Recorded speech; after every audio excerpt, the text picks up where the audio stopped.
Now, okay, let's invite.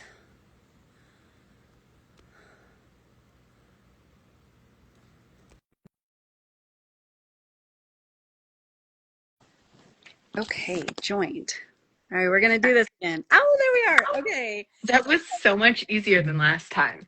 I know. I was like, wait, what is going on here? How are you today? I'm so good. How are you? I am good. I'm so glad we're having this conversation.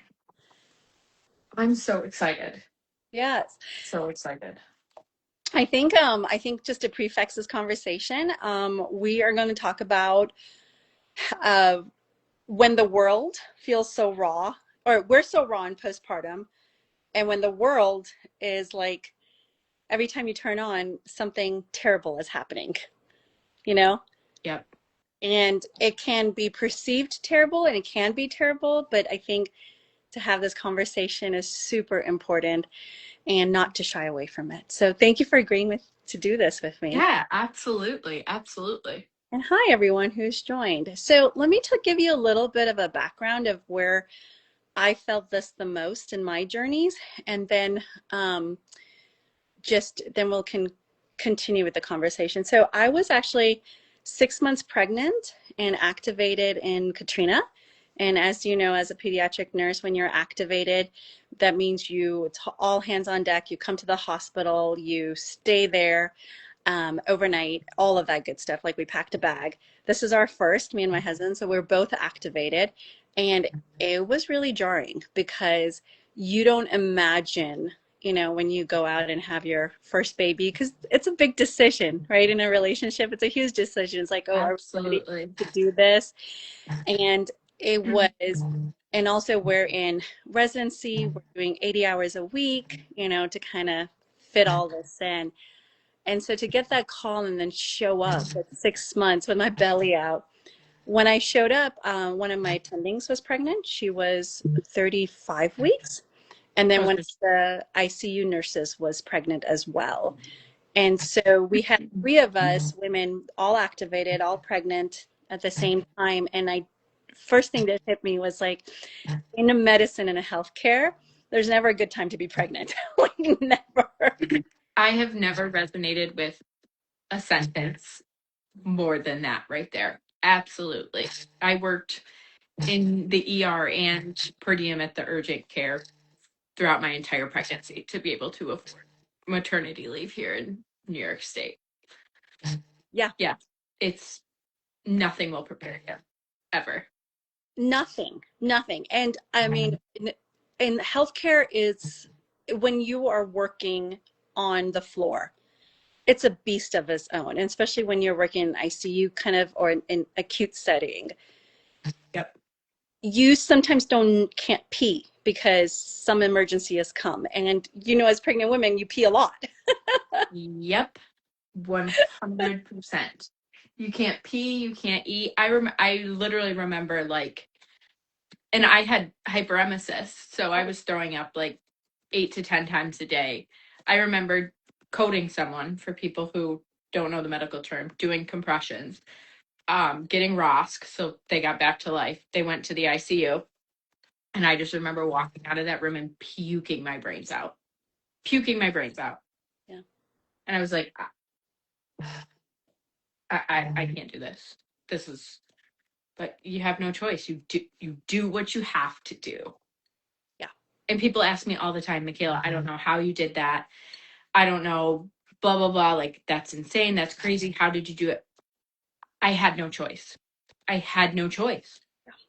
Yes. Yes.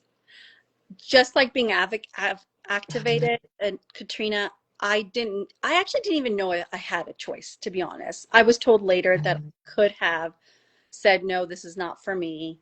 But we are so geared into when duty calls, you show up, right? Exactly. It's just ingrained in who you are.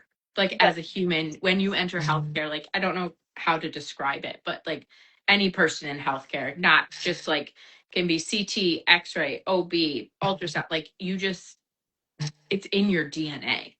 Yeah. It's in your DNA. And you were not even taught to be like, oh, we could say no. Like, right? Like we're not even taught that we have the right to be like, I don't think this Correct. fits for me because I am 6 months pregnant and you're going to tell me that Correct. I don't know how long I'm going to be here. And in residency, right, in your bottom of the totem pole, right? You're like you said, you're working 80 plus hours a week on top of everything. You are doing I can't even imagine. I can't even imagine. So I mean, and then Katrina, like at that time, remember it was back in 2005, cell phone service, all of this. We're Oh just yeah, we getting, didn't have smartphones and all of that sort of stuff. Absolutely. and Absolutely. you only are getting used tits and bits. And, I say, in Oprah interviews me finally, I'm going to have like the PTSD come out and stuff. Hmm. Um, as a pregnant woman, I mean, the toilet stopped working. So it was disgusting to go to the bathroom.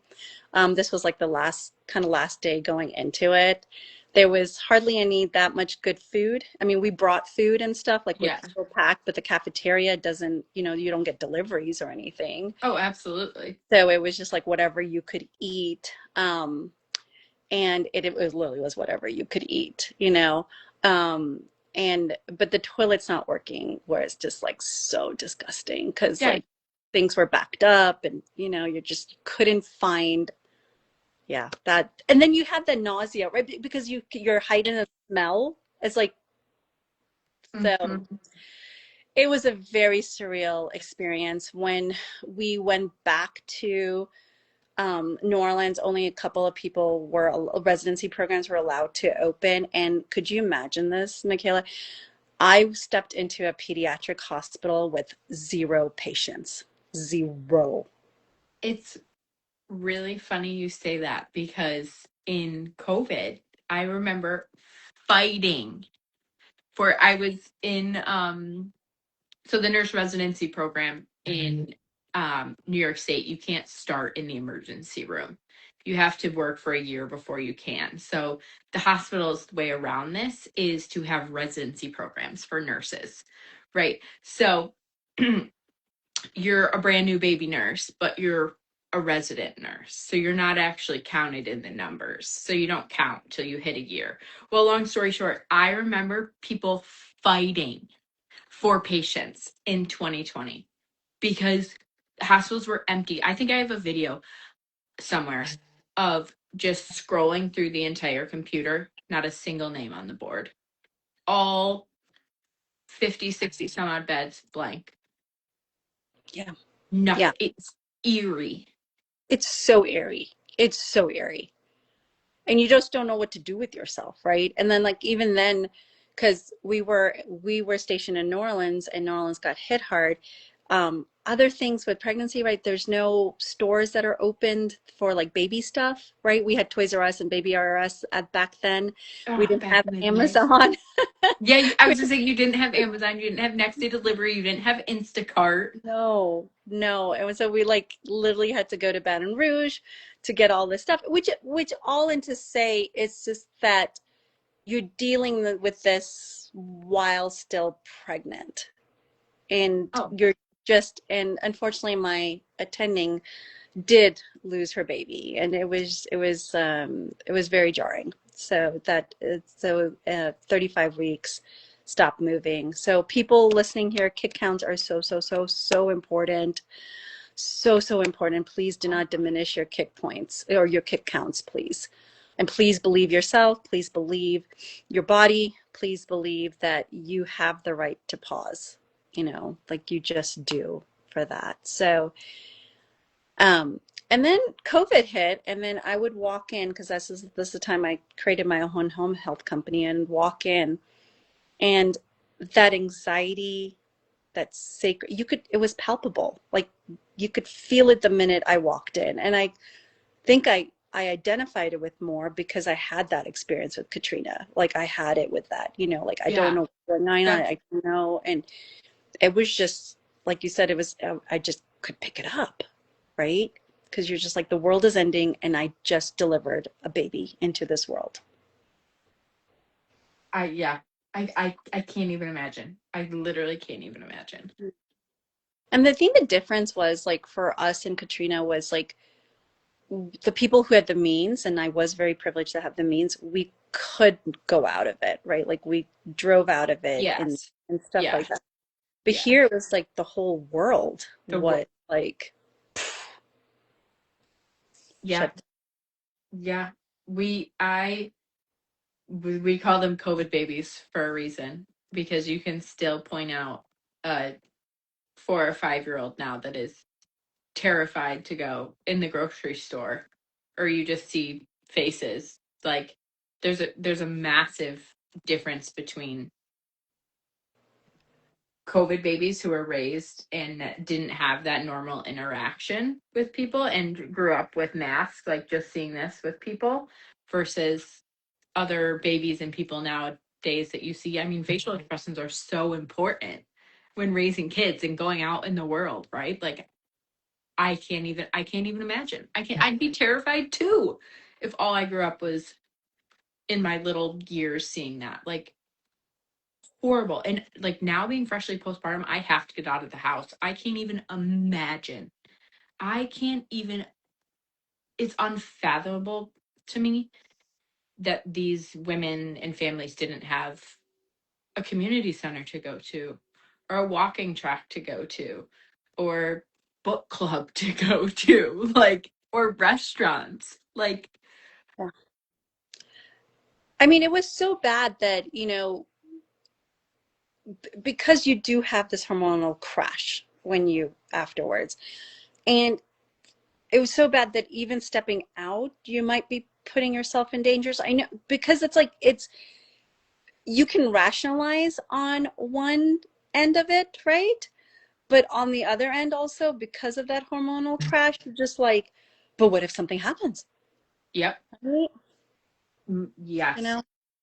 100. I still literally thank God every day that I had baby Bean in the summer, because my sister-in-law was not so lucky. My best friend was not so lucky. Her baby was in the NICU for a month and then had the holidays, and then like Yeah. it, you know what I mean? I literally can't imagine. Like I feel like I'm going crazy now, 7 months postpartum. I told my husband, so for people that don't know, my husband's in the law enforcement, and he had to work through this snowstorm. He literally had Yeah. to work Saturday, Sunday, Monday, and he Wow. has to work today. Um, and it was horrible because he said the roads were so super, super eerie, right? No one's out.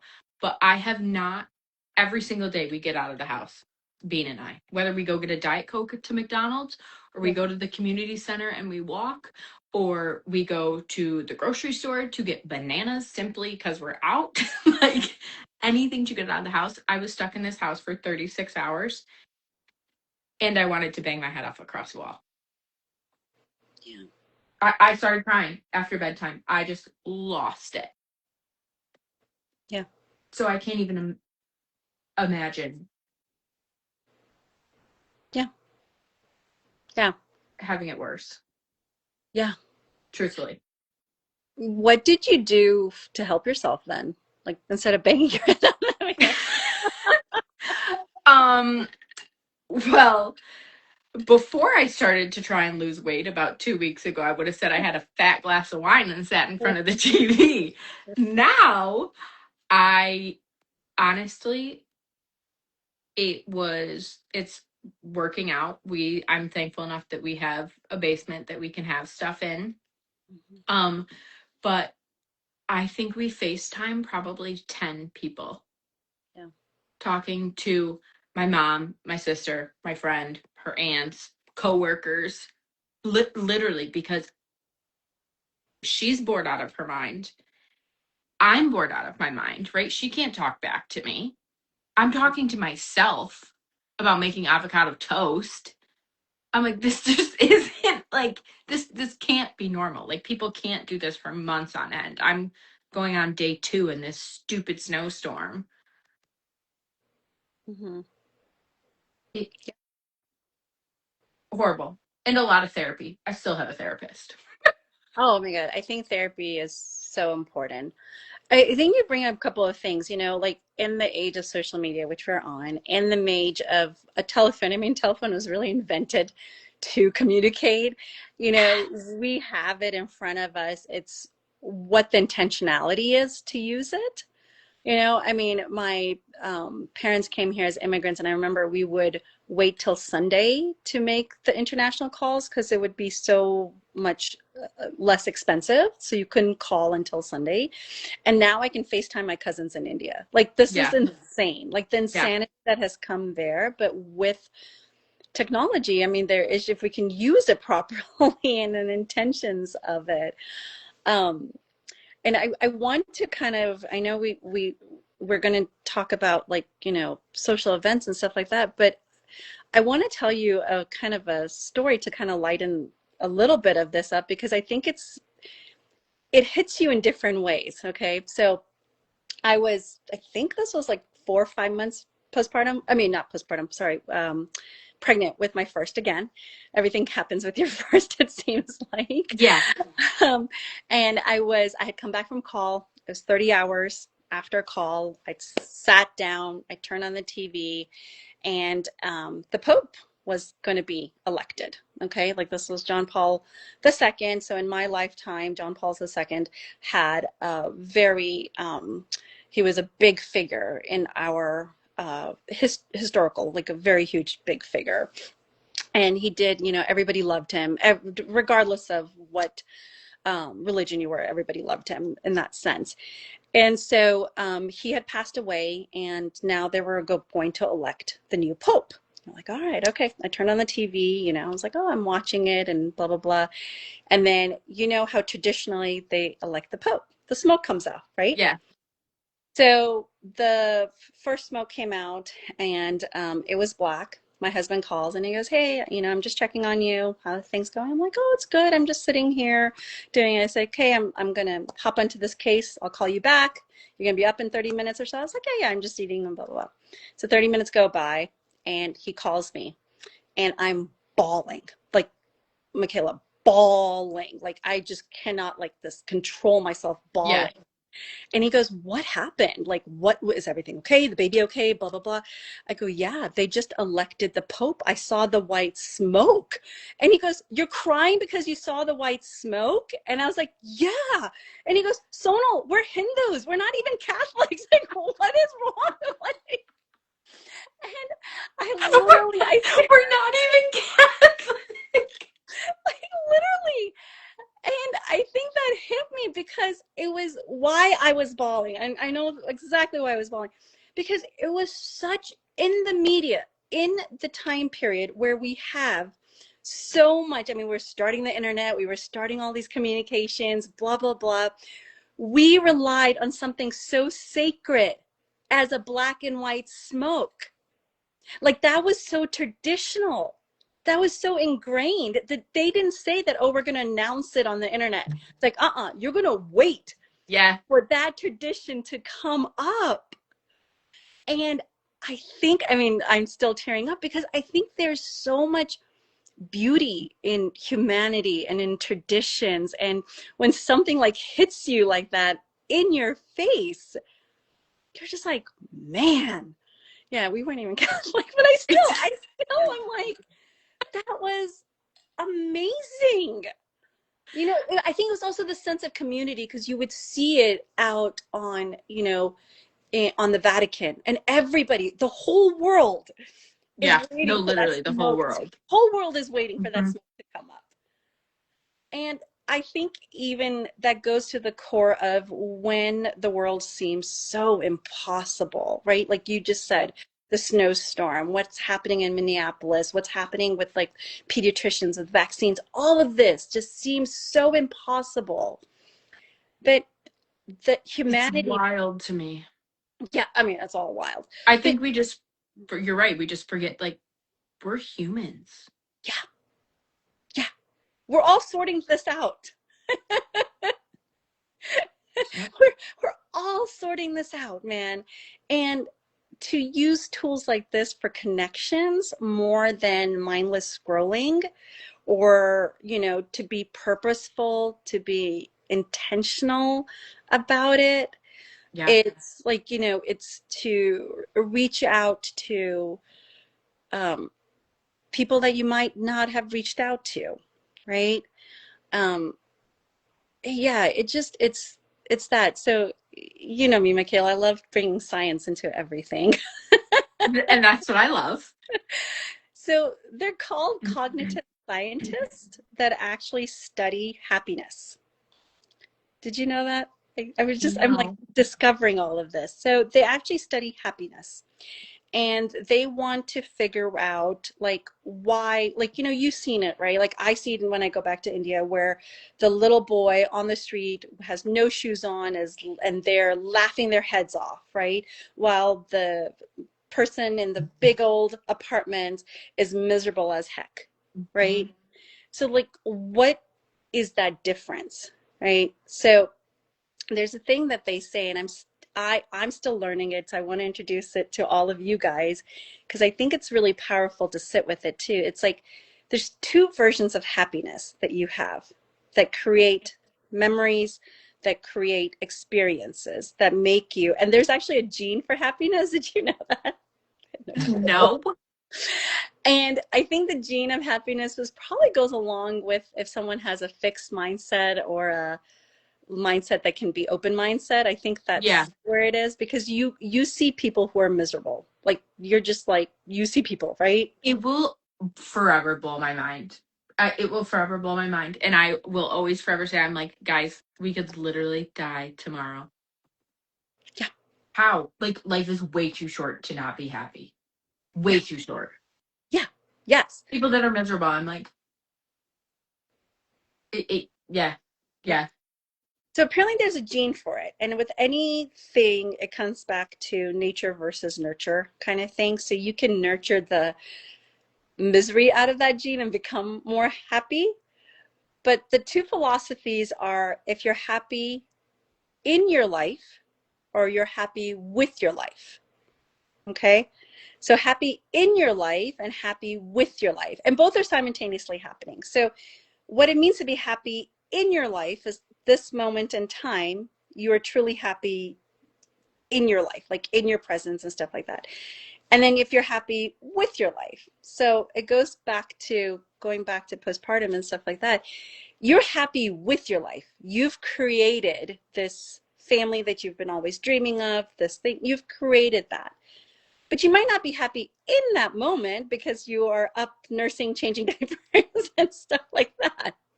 Sleep deprived, haven't Like, showered, smell. Yeah. yeah, all of that.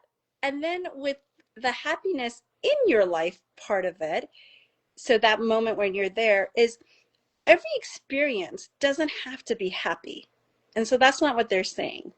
Because you, again, we're humans. So every experience you don't have to be happy every single moment of that because that's actually toxic positivity. Yeah. Yes. Yes. But if the ratio balance is a little bit more to the positive, even a negative experience, you're like, yeah, that kind of sucked, but I'm so proud of myself. And I think that is the biggest thing my therapist has taught me is like two things can be true at the same time. You can be so happy and love your baby so much, and you can hate how you're feeling right now. Yeah. And that was an extremely hard concept for me to grasp. Oh, heck yes. Dynamic duo. um, no, that was, it's still a hard concept for me to grasp. Just yesterday, Sonal, just last night, I was again, Tyler was working. I'm exhausted having to do bedtime, bath time, dinner time, clean, feed her, feed me. Like my house is still a wreck. It looks like a bomb went off.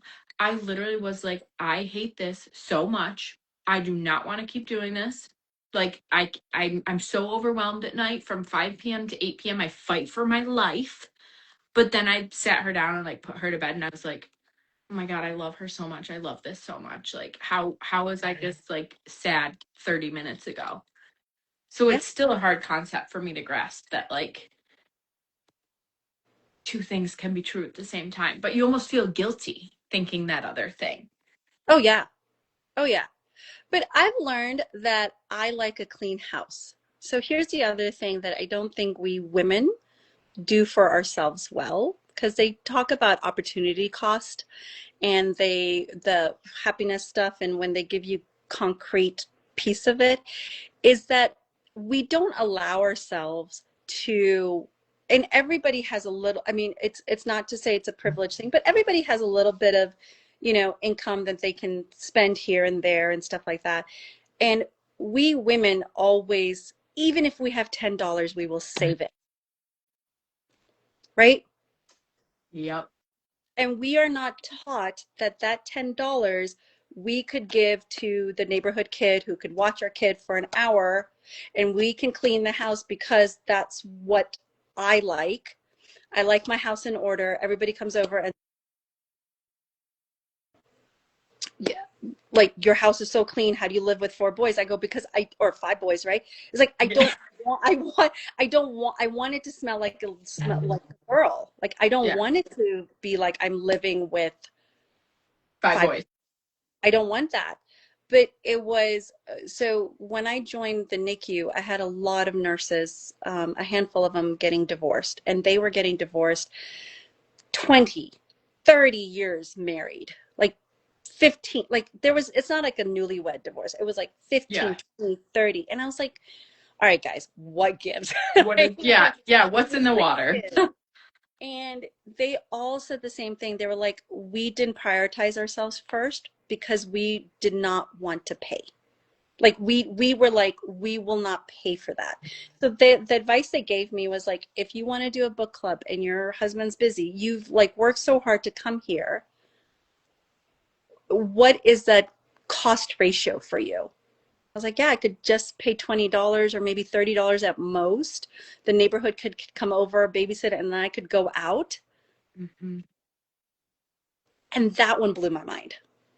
I There is a very controversial statement, but this is a hill I personally will die on because I saw it through my parents. My parents have been married 35 years.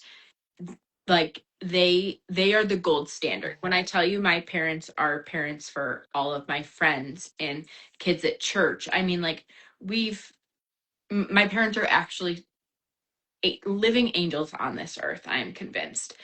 But it's, you have to put your husband before your kids. And what I mean in that Yeah, way yeah, yeah. No. Yep. is, if you and your husband or you and your partner are not up here, you cannot be up here for your kids. Yep. Tyler and I say all the time, we are the best parents we can be when we are up here. Yeah. When we are down here together, the only one that suffers more than us is our girl. Yeah. And everyone's like, right, No. again, that's controversial, but in a way that we cannot be our best version of our parents' self if we do not prioritize each other. So can I take that image one more time for you? Okay. So you guys are up here, right? As parents, right? What if this balance goes like this because someone's sick? Well, then this person goes up like this to bring the equation this way, right? So it's like this, but I totally agree with you. So when I say our is a program, we implement coffee dates as early as 2 weeks. And I tell my families, I'm like, these coffee dates are, first of all, they sound jarring because it's not lunch, it's not 30 minutes, it's not dinner. Good God, tell a postpartum mother to dress up for dinner, like, shoot me, right? There's so much expectations with that. Yes. And a coffee date implies that it's 10 to 15 minutes because, as you know, Michaela, the minute you make a plan, your daughter's going to get sick. It's the equation. It's literally how the world works, I'm convinced. Yeah, it's totally the equation. So we implement coffee dates at 2 weeks, where it implies that for 10 to 15 minutes, 3 times a week, you're just coming together, and you can definitely physically go out if you like, or after an appointment, drive through. But there's no baby in that, so that one kind of, if they're there, but there's no baby, there's no pets either, because a lot of Mhm. people want to combine things, and it's literally, it's you coming together as friends and kind of doing what my favorite character in Friends goes, how you doing? How you Good. doing? How you doing? And that's it. Like, how are you doing? So you allow that communication to happen. Like, how are you doing? And you know, one thing that when I'm still rearing kids, but one thing that was in my advice was never talk about the kids. That was told to me, like, you should never talk about the kids when you and your husband get together. And you're like, that's the most stupidest advice I've ever Yeah, heard. that's like kind of our reason for walking this earth right now. Yeah. Until they leave our house, at least. It's like you have to have like be like, you know, like this was really hard for me, or did you know what little Johnny did was so hilarious, or blah blah blah. Yeah. So yeah, no, I totally agree with you. I don't think that should not be controversial. That should be. I just had a mom the other when I did a home visit, and she was having all these breastfeeding issues and stuff, and we implemented coffee dates, and again, she was just like, that was so helpful because she was able to tell her husband, because she herself was like, I put too much pressure on him, blah, blah, blah. And it gave them the space to tell her husband exactly how she's feeling. He told her exactly how he was feeling. You know, it was this idea of, and then she started doing the opportunity cost. And she's like, she's also she's a trauma nurse, and she's like, right now I'm picking up all these trauma calls. I'm spent like it's $100 for like 3 shifts, but then I spent like $60 at Target. Like, Yep. you know, it's like, is it really worth it? And she's thinking that, you know, just I bet this resonates with you too, and with me. We've always had a job since, like, I've had a job since forever, right? I literally grew up in a teeny tiny little farm town. Yeah, I worked at a farmer's market, scooping ice cream, making sandwiches, and picking asparagus. Okay, yeah, people? yeah, Like, and one time I came home crying from a bad day at work, and my dad goes, well, now you know what you don't want to do in life. yeah, I was like, okay. yeah. Yeah.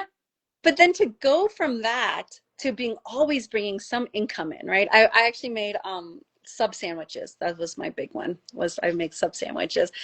Um, and then to be like, well, I'm not bringing income in to the level that I think it is, but you're just like, you're here, you're doing so much more. And so his perspective was, you're doing so much more for the family. Like, I appreciate you work as much as you want to for your sanity, because you're doing so much more. And she was feeling that she's putting so much pressure on him. Yeah. And he was like, how do I make it better for you? And she was blown away by that, because Yeah. I don't think it should be controversial. I think, like, you know, you have, it's this first. 110%. And Tyler and I talk about that all the time. When I'm down here, he elevates it here. When he's down here, okay, I bring it up here. It's forever changing. Yeah, It's ever always always always changing. yeah, And I think that's so important, especially when you look at the statistics of new parents that get divorced or separate within the first year. yeah, It's mind blowing to me. yeah, Mind blowing to me. yeah. I So, think there's two reasons for it. One is we haven't given ourselves the words and the voice to be like, no, I want that cleaning lady. You know, on my baby shower, I'm gonna put a cleaning lady on there, because it's, so that's the other thing too. Like you like a clean house, I like a clean house. If I fight against that, I'm not going to be happy. correct. So I'm just gonna put it on my baby shower. I want to clean. I want someone to come and clean. I want someone to do the food. I want someone to, I'm changing what the baby shower gift registry looks like. We prioritized Grubhub, DoorDash, Instacart, gift Amazing. cards. And we did not, Sonal, when I tell you, we did not cook a meal for Yes. the first 2 months of Bean's life. 2 months. 2 months. Now, my husband also gained 15 pounds. But listen, he lost it in like a week, as guys do, right? But 2 months. We also had a rule, and this is another rule. I've mentioned this on my page before. Postpartum is so raw and vulnerable. I had a rule. if you are coming to my house in the first 3 months of this whole extravaganza, you are either bringing caffeine, snacks, or food. Mm-hmm. You are not getting through that door without one of the three. And that Yeah. is a hill I will die on.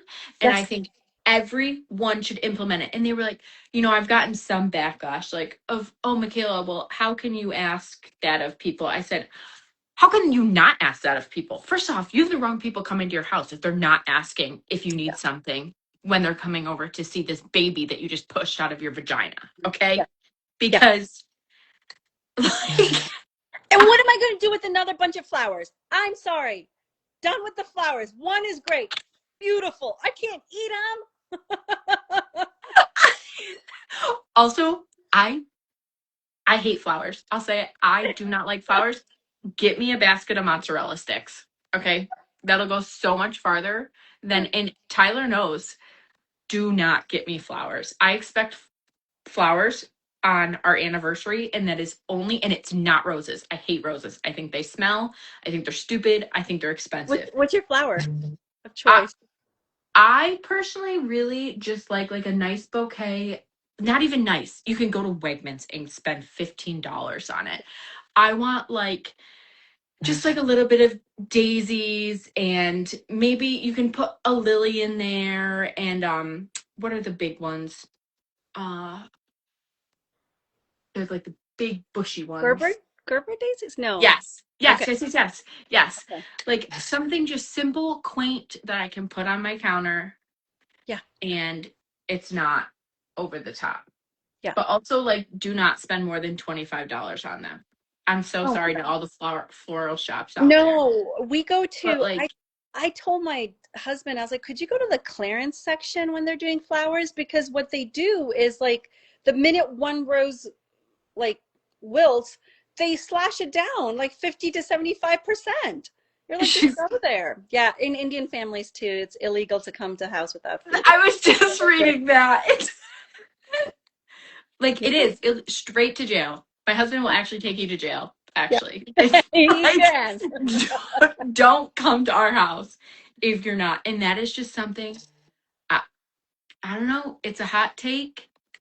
Yeah. It's and I told everyone, all these little nurses that I work with who are pregnant. I'm like, don't you let anyone come through your door Yeah. going to see your baby without bringing something for you. Yeah. No. It's oh Flowers remind me of no. funerals. Honestly, same, because one of my other jobs was delivering flowers. And the first time I ever saw a dead body was at a Ooh. funeral home delivering flowers at like the ripe age of like 17. It's, it's, that's the story for another day. Yeah, it seems like to more of a deep dive in there. But no, just to kind of close this because then we have to hop on a TikTok. But it was like this, there is science behind happiness, all right? And here's the thing, here's the thing that I want to tie back to postpartum too. It's your reference of happiness, right? So your reference, there are classic ones that they look at is Olympic athletes with the person who gets a gold, the silver, and the bronze. And over again, you see the person who's getting the gold happy. Happy. The one that's getting the silver, a little miserable, but the one who got the bronze is like elated. And so it's your point of reference. It's like the one that got the gold is like, oh my God, thank God I got the gold. The Yeah. silver one is like, my goodness, I missed it by X amount, not realizing that they're like the second best person in that particular field of In the world. 700 in billion people. Yes. Yeah. And the bronze person is always like, oh my God, I can't believe I just made it here. And That so, right? And that goes with oh, breastfeeding, right? That goes with interesting. breastfeeding. And so if you actually look at CDC data and show like their breastfeeding data, if you look at it, you will see that if you allow, we have really good high initiation rates. We do close to 80 to 90% in all across the United States. But majority of people will drop off for exclusively breastfeeding by 3 months. So we're Yeah. usually down to 28 to 30% with that.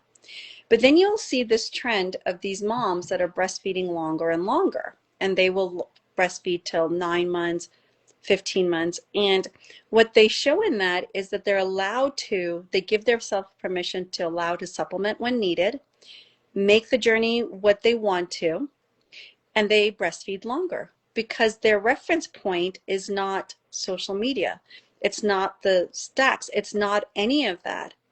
It's what can I do in this moment in time for me and my baby? I know it's hard. I know it's tough, right?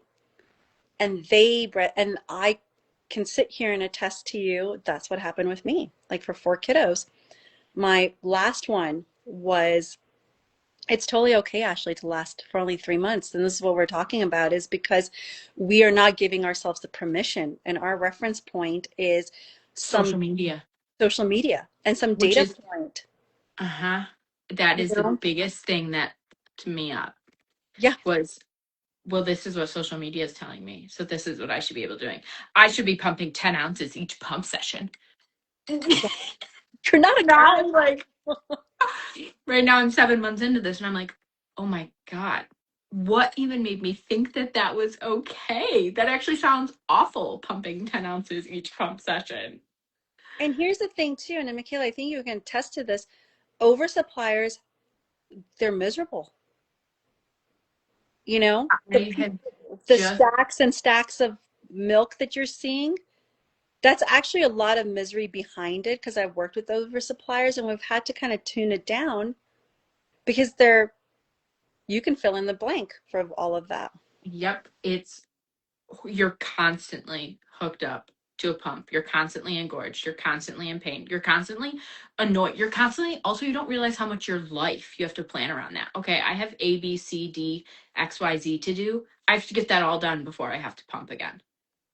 It's, I am now just regulated 7 months after figuring out, but I put myself into a massive oversupply when I first started because that's what social media told me was normal, that I needed to be pumping on top of breastfeeding and I should be pumping every 2 hours because I needed to build this milk stash and blah blah blah blah blah. Right, well, now that I'm educated and have gone through all of this, I realize you did what your body's supposed to do. You demanded and it supplied, right? And now I've had to taper back down, and we're finally here to where I'm producing what she needs. And I hate the term like just enougher. Like, no, that's normal. Mhm. That's normal. That's what your body's supposed to do. Like, don't diminish your breastfeeding journey because you're only making enough for what they need. Yeah, Like, that's amazing. That's what it's supposed to be. yeah. So, And then for going back to Ashley, when you said for 3 months, it's like the other thing part of it is like it boggles my mind as a pediatrician, NICU doc, I treat breast milk as a medical kind of like in a sense it's dose dependent type of thing. So when we talk in medicine, it's dose dependent.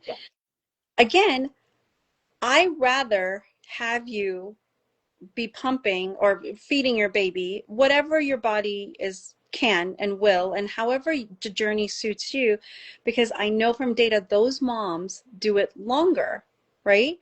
And I don't care if it's combination feed. I don't care even if you did 1 bottle a day. I don't care if that's what fits you and your lifestyle. That's totally fine because those kiddos still get that benefit of that breast milk. isn't it? I was reading like 30 ounces a day is the equivalent. You're getting the benefits of 3 whole bottles. Like, you're still getting, yeah, yeah. And even then, I don't even want to put that out there because it's like it doesn't matter because the other part, Michaela, people don't understand, it's that yes, it's benefit to babies, but it's also benefit to moms. We reduce the risk of ovarian cancer, breast cancer, or oh, there's another one. There's another big one. Heart risk. All of that kind of Oh goes yeah, heart disease, everything. heart Yeah. disease, right?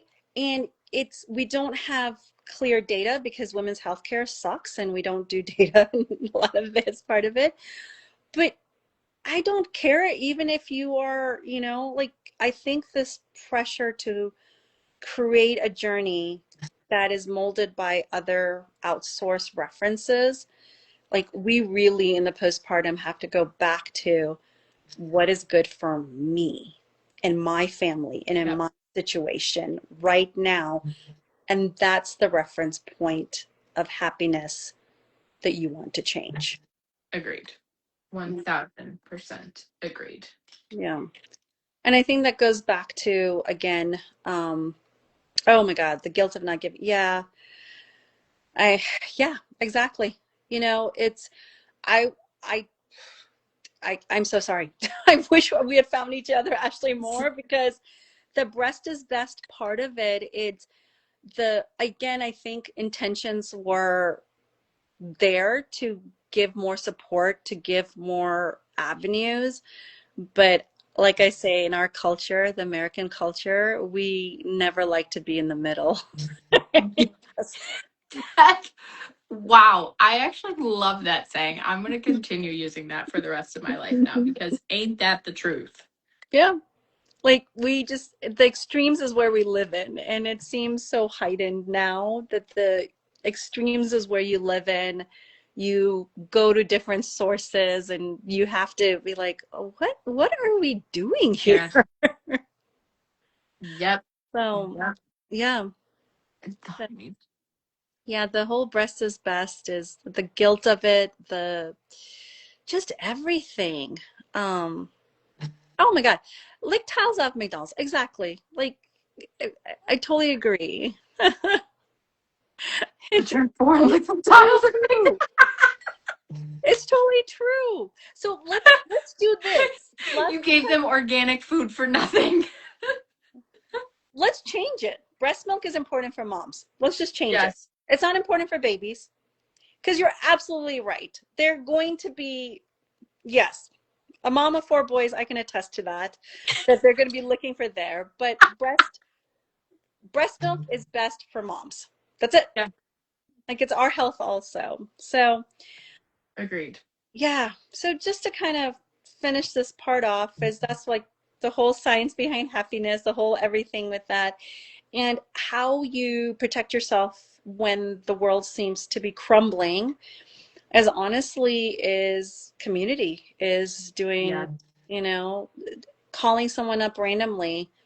I was listening to a podcast and someone was like, well, I randomly called someone up and they thought I butt dialed them. You know, you're like, because you're not attuned to that. Coming from a place where the phone was always ring off the hook over the weekends because everybody was calling because it was Yeah. cheaper, to not have a phone ring was actually took a little bit of like, wait, why is no one calling? It's a Yeah. weekend, you know? So I think that's kind of important. So yeah, it's hard. It's hard, but it's important. So I would agree. All right, friends. Are we switching this over to TikTok? let's do it. All Let's do it. right. All right, I'll Meet see us you on there. over there. All right. Bear with us because, it's might take a Yeah. few minutes. Yes. Thank you guys. Thank you for everyone who is here, and we'll see you on that side. So